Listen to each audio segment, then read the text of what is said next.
क्या ये सत्र भी हंगामे की बलि चढ़ जाएगा? ये इसी से शुरुआत कर रहे हैं आज सवाल इंडिया का।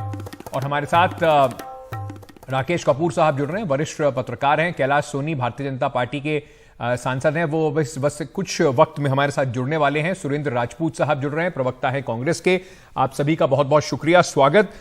मैं सबसे पहले आपसे ही शुरू करता हूं। सुरेंद्र राजपूत साहब, कल प्रधानमंत्री नरेंद्र मोदी ने राहुल गांधी का नाम तो नहीं दिया, लेकिन लाइन और लेंथ जो थी वो कल मोदी जी के भाषण से ही तय हो गई थी। अब वो जाहिर सी बात है, इस बात को उठाएंगे। आप कांग्रेस के नेता हैं, देश की पार्लियामेंट में एमपी हैं। अगर आपको हमारे यहां पे कुछ भी चिंतन करना है, उस पर कोई टिप्पणी करनी है तो देश में कीजिए। बाहर जाके जब आप ऐसी टिप्पणी करेंगे तो आप विदेशी लोगों को क्या न्योता दे रहे हैं भारत का तमाशा देखने के लिए? अंकित भाई, आपसे मैं एक बात से बहुत सहमत हूं। आपने कमाल की लाइन निकाली। ये लाइन तो कल ही तय हो गई थी।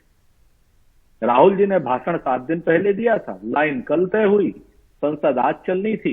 और संसद में चूंकि महंगाई पर चर्चा नहीं करनी थी, अडानी जी पर चर्चा नहीं होनी थी, देश की संपत्ति की लूट पर चर्चा नहीं करनी चाहिए थी, अग्निवीर पर चर्चा नहीं करनी चाहिए, तो सरकार के बेरोजगार मंत्रियों ने मोर्चा संभाला कि कैसे संसद नहीं चले। कहते ना कि लश्कर भी तुम्हारा है, सरदार तुम्हारा है, तुम झूठ को सच लिख दो, अखबार तुम्हारा। इस दौर के फरियादी जाए तो कहा जाए, सरकार तुम्हारी है, दरबार तुम्हारा है। आप मुझे एक बात बताओ, 7 दिन पहले दिया, इस बात से अगर इन्होंने कोई आपराधिक कृत्य किया है राहुल गांधी जी ने, तो देश की सरकार को चाहिए FIR करे। भाई, पहली बार मैं देख रहा हूं, विपक्ष तो संसद नहीं चलने देती, अपने मुद्दे उठाती है, लेकिन सत्ता पक्ष नहीं संसद चलने दे रही है। ये आप समझिए, जहां पर बहुमत भी है, बहुमत का अभिमान भी है, ये लोग बहुमत के अभिमान के साथ में लोकतंत्र का अपमान कर क्यों रहे? सारी बातें जो राहुल गांधी ने कही हैं, अगर वो देश में संविधान के मुखालिफ है, संविधान के खिलाफ है, तो सरकार को चाहिए कि FIR कर दे। संसद को क्यों रोक रहे? आप मुझे बताइए, इस बात से संसद का क्या लेना देना है? सर, लेकिन लोकतंत्र अगर अपमानित। जी सुरेंद्र भाई, एक मैं राकेश जी को लाना चाह रहा हूं, लेकिन उससे पहले मैं आपसे एक बात समझना चाह रहा हूं। आप कह रहे हैं ठीक है सरकार, भाई आप FIR कर दीजिए।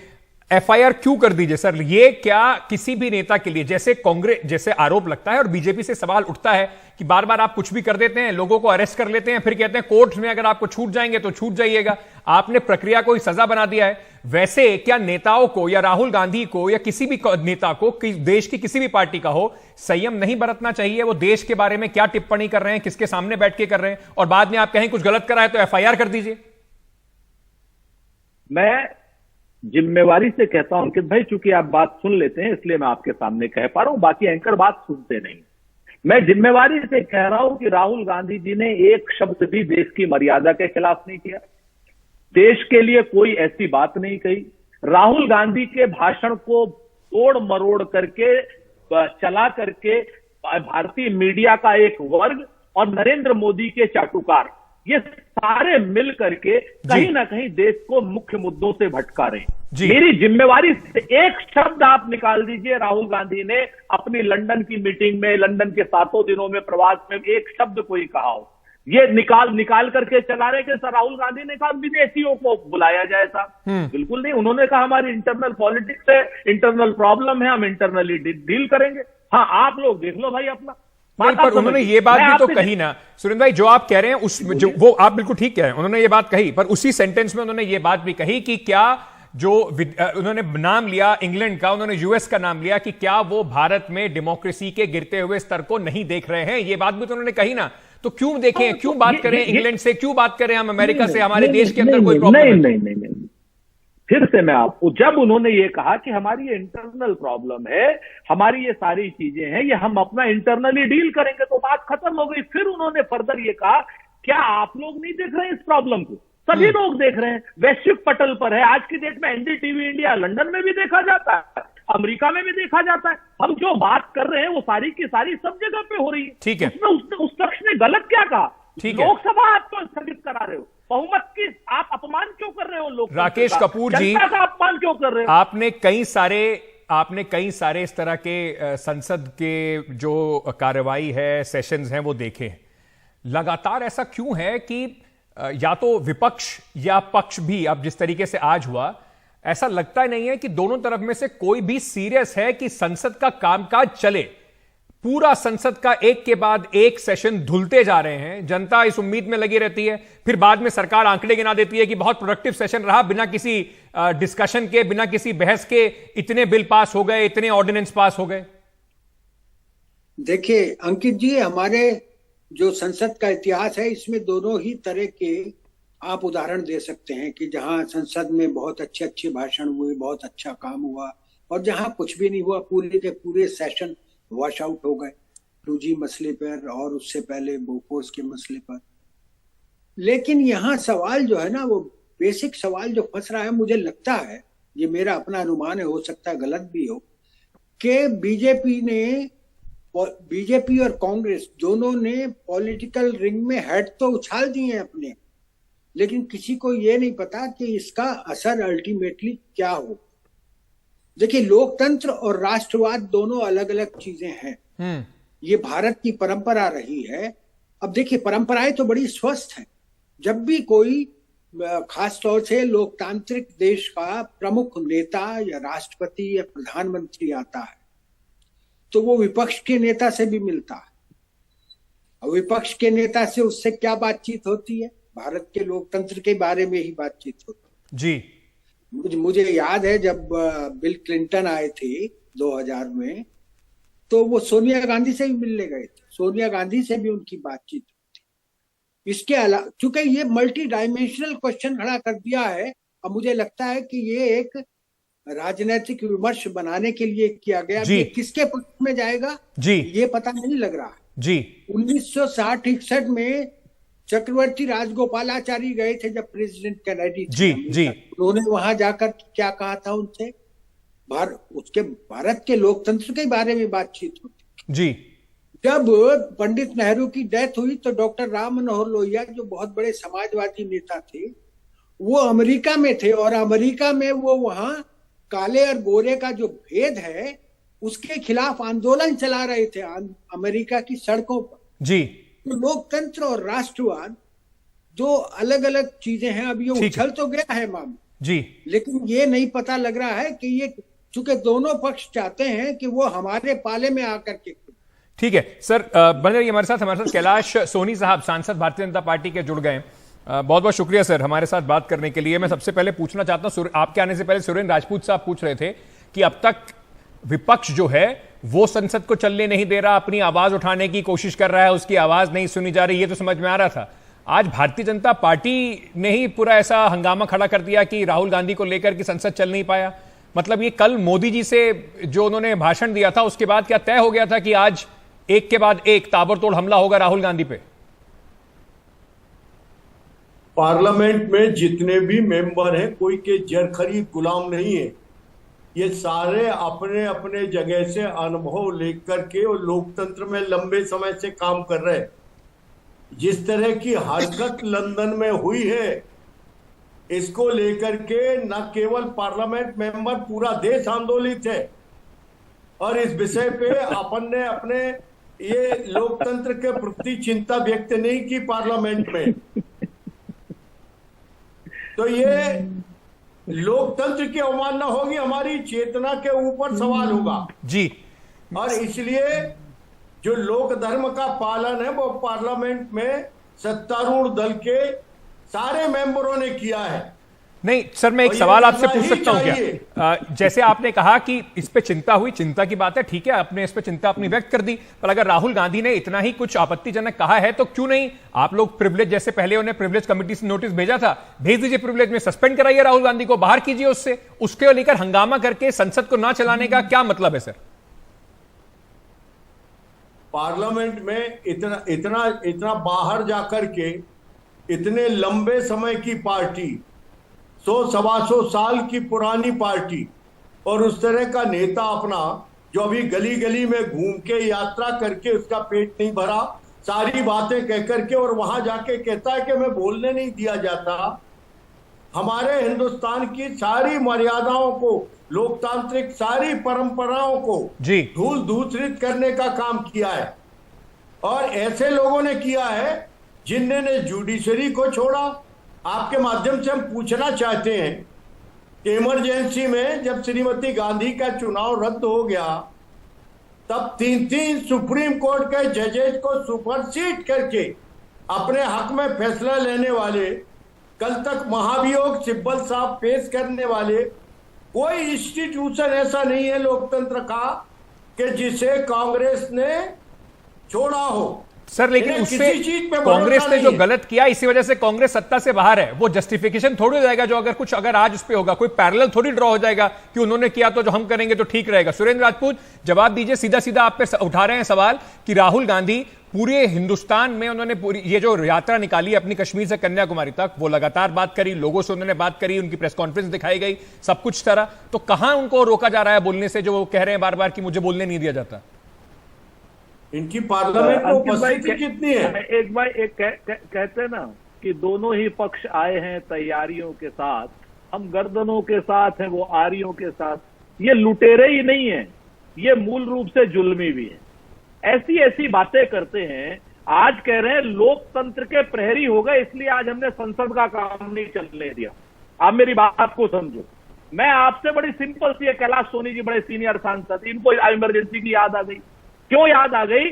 क्योंकि इनके आका ने इमरजेंसी से भी बदतर हालात कर दिए लोकतंत्र के यहां पर देश में, लोकसभा में। अगर ये लोग कल नरेंद्र मोदी के भाषण की बात नहीं मानते तो इनके ऊपर भी इनके ऊपर भी बेचारों के ऊपर बड़ा दबाव है। आज की डेट में ये लोकसभा के सांसद नहीं है, ये लोग मूल रूप से नरेंद्र मोदी के कहीं ना कहीं जर खरीद गुलाम की तरीके से व्यवहार कर रहे हैं। आज अगर इनको इसकी बात होती तो कम से कम राजपूत साहब ने बहुत मुकम्मल बात कही है। ये जर खरीद गुलाम का एटीट्यूड हिंदुस्तान के 100 साल का इतिहास है। सुन लो, विपक्ष की बात भी एक एक करके सर, एक एक करके थोड़ा सा रखो आप। सुरेंद्र भाई फटाफट अपना जवाब दीजिए और ये भी बताइए कि राहुल गांधी को कहां बोलने से रोकना दिया जा रहा है? पार्लियामेंट में भी बोले, बाहर भी बोल रहे हैं, तो रोक कहां लिया गया उनको? 350 लोग जब राहुल गांधी खड़े होते हैं पार्लियामेंट में तो उनको बोलने से रोकते हैं। 350 लोग, जब आप 50-52 आदमियों की एमपी हैं हमारे, इनको रोकते को डरते हैं क्योंकि ये सब बेरोजगार है। इनका रोजगार सिर्फ पीएमओ एक सरकार चलाती है, उसके अलावा सारे एमपी, सारे मंत्री, सारे संतरी एक जैसे। इनको बोलने के लिए हो वाली ब्रिगेड हो गई है इन लोगों की, और इसमें सोनी साहब को भी परेशानी होती है क्योंकि जनता की सोनी साहब से जवाब ले लेते हैं सर। सोनी साहब से जवाब ले लेते हैं। सोनी साहब वो कह रहे हैं कि राहुल गांधी खड़े होते हैं तो सारी भारतीय जनता पार्टी उठकर उनका विरोध करने लगती है। वो लंदन में कुछ बयान दें तो आपके पूरी कैबिनेट के नेता उतर जाते हैं, उस पर ट्वीट करना शुरू कर देते हैं। रिजिजू साहब तो पता नहीं कैसी कैसी भाषाएं लिख देते हैं। नहीं, कोई बता तो दे गलत क्या बोला राहुल गांधी ने। इतना शर्मनाक है कि राजपूत साहब आप अपने आप को निकनेम कर रहे हैं ये बोल के। ये हिंदुस्तान के लोकशाही का, हिंदुस्तान के संविधान का, हिंदुस्तान की सारी जो शानदार परंपराएं हैं उन सब के खिलाफ यदि कहें तो ये राहुल गांधी का जो स्टेटमेंट है वो राष्ट्रद्रोह की श्रेणी में आता है। मैं फटाफट इस पे प्रतिक्रिया ले लेता हूं क्योंकि ये भी एक बड़ा मुद्दा है जिसको लगातार उठाया जा रहा है। सबसे पहले सोनी साहब आपसे ही पूछ लेता हूं, सुन रहे थे आप तेजस्वी यादव को, सारा विपक्ष इस बात को एक सुर से कह रहा है कि देखिए एजेंसीज जो हैं वो आपके एक्सटेंशन की तरह काम करती हैं, उनको सिर्फ वही राज्य दिखाई पड़ते हैं जिनका रंग जो है वो केसरिया नहीं है। मोदी जी तो नहीं थे जब लालू साहब का केस बना, लालू साहब को सजा हुई, जेल काट के आए। आखिर सारे लोग ये लोकधन खा क्यों लेते हैं कि इनके यहां रेड पड़े? जिन जिन ने खाया उनके यहां रेड पड़ रही है और ये सारे लोगों को तकलीफ है, इनकी राष्ट्रीय एकता है। विषय ये है कि खा क्यों लेते भाई? अपनी बच्चियों को क्यों इसमें आपने शामिल कर लिया? अपने बहनों को क्यों शामिल कर लिया? 4 लाख का बंगला, 150 करोड़ का बंगला 4 लाख का बताओगे?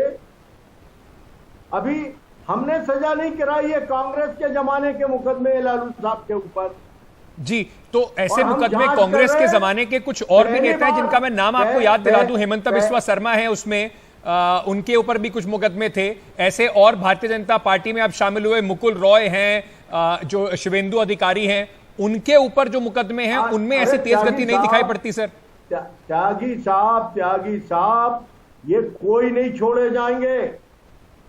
हम दावे के साथ कह रहे हैं, ये जीरो टॉलरेंस वाले हमारे प्रधानमंत्री जी अपने घर के प्रति कितना सुचितापूर्ण जीवन जीने वाला आदमी ये कर सकता है।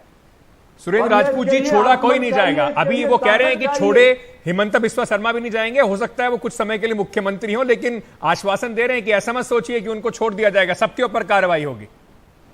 सबके खिलाफ साल भर कार्रवाई रुक होगी। जाइए, साल भर रुक जाइए, सच में सबके खिलाफ कार्रवाई होगी। और इस बार नहीं छोड़ा जाएगा, कतई नहीं छोड़ा जाएगा, पहले छोड़ दिया। एकदम सोनी जी तैयार रहना, एकदम आप बिल्कुल नहीं छोड़ा जाएगा हाँ, किसी नहीं, को। अरे सबके खिलाफ कानून से हुकूमत कार्रवाई होगी। अरे आपको शर्म आनी चाहिए, बहन बेटी वाले गुलामों हो। का आचरण बंद आप करो भाई। सर बता सर दो, आपकी आपको उनको अपनी बात खत्म करने दीजिए। आपने जब कहा था वो बीच में टोका नहीं उन्होंने। ईमानदार रहिए आप। मैंने कहा ना, किसी को नहीं छोड़ा जाएगा। 2012 के बाद जिन लड़कियों की शादी हुई है, आप उनको 2004 के लैंड स्कैम में फंसा रहे हो सोनी साहब। बहन बेटी वाले हो या नहीं हो, शर्म नहीं आती आप लोगों को? आप भी नागपुर की पैदाइश परिवार है। अभी इमरजेंसी।